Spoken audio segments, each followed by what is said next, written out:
औज़ुबिल्लाहि मिनश्शैतानिर्रजीम बिस्मिल्लाहिर्रहमानिर्रहीम। अस्सलामु अलैकुम वरहमतुल्लाहि वबरकातुहू। उम्मीद करता हूँ तमाम दोस्त खैर आफियत से होंगे और दुआ गो हूँ कि खालिक़ कायनात रब्बे ज़ुल जलाल आपको हर शर से, आफात व बलियात से महफूज फरमाए, आमीन। आज एक और नए वजीफ़े के साथ सैयद सदरुद्दीन हाज़िर खिदमत है।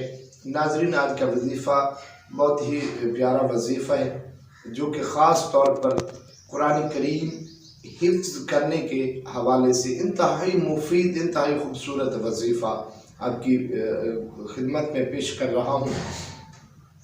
वो छोटे बच्चे जो कुरान करीम जल्द अज जल्द कंप्लीट करना चाहते हैं, हिफ्ज़ करना चाहते हैं, अगर उनका हाफिज़ा बहुत कमज़ोर है, बहुत स्लो है, बहुत सुस्त रफ्तार में चल रहे हैं, तो उनके लिए इंतहाई खूबसूरत वजीफ़ा है, इंतहाई खूबसूरत वजीफ़ा जो कि ख़ास तौर पर अल्लाह करीम ने कुरान करीम में ये इरशाद भी फरमाया है कि कुरान को हमने याद करने के लिए आसान बना दिया है। तो ये उस आयत मुबारक का तर्जुमा है। मज़ीद आप ख़ुद उसका तर्जुमा जो है वो पढ़ लेंगे।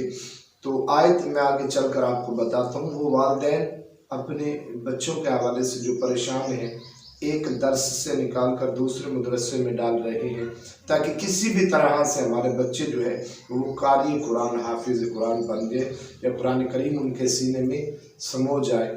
तो वो माँ बाप तवज्जो के साथ इस वजीफ़े को समाअत फरमाएँ और इसी तरीके के साथ, इसी तादाद के साथ आप इस आयत मुबारक को पढ़िए, इस वजीफ़े को पढ़िएगा।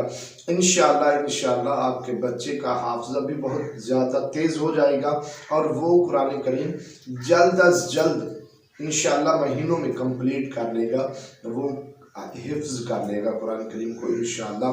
तो नाज़रीन, करना ये होगा, नमाज फ़जर अदा करने के बाद बादाम 11 अदद बादाम आपने लेने जो कि रात को भिगो कर रखे हुए होंगे, उनके छिलके उतार कर उनके ऊपर आपने सूरतुल क़मर की आयत नंबर 22 को, सूरतुल क़मर की आयत नंबर 22 को आपने 22 मरतबा पढ़कर उन 11 बादाम के ऊपर आपने फूंकना है।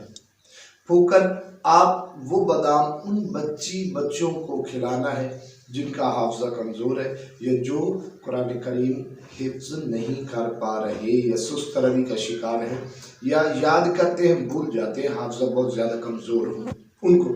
नाज़रीन, ये आप अमल, ये वजीफ़ा आप चनों के ऊपर भी कर सकते हैं, बादाम के ऊपर भी कर सकते हैं और वैसे भी पढ़कर बच्चे की पेशानी पर आप फूंक मार सकते हैं या पानी के ऊपर पढ़कर उनको पानी पिला भी सकते हैं। जिस तरह से आपको मुनासिब हो, जो चीज़ आपके पास मौजूद हो, उसके ऊपर अभी ये वजीफ़ा करके आप उनको इस्तेमाल कराएं।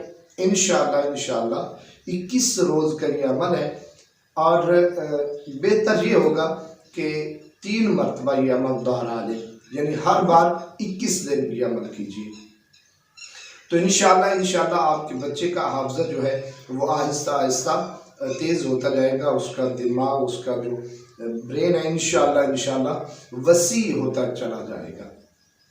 ये वजीफ़ा अपने दूसरे बहन भाइयों तक ज़रूर शेयर कीजिएगा ताकि आपके एक शेयर की वजह से किसी भी बच्चे ने अगर कुरान करीम हिफ्ज़ कर लिया, हम सब के लिए, मुझ समेत हम सब के लिए ये बख्शिश का सामान बन जाएगा।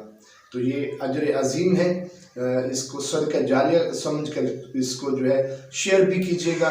मेरे चैनल को साथ वजीफ़ा टीवी को सब्सक्राइब भी कीजिएगा और अपनी ख़ास दुआ में बंदा नाचीज़ को याद रखिएगा। इजाज़त दीजिए। अल्लाह हाफ़िज़ व नासिर।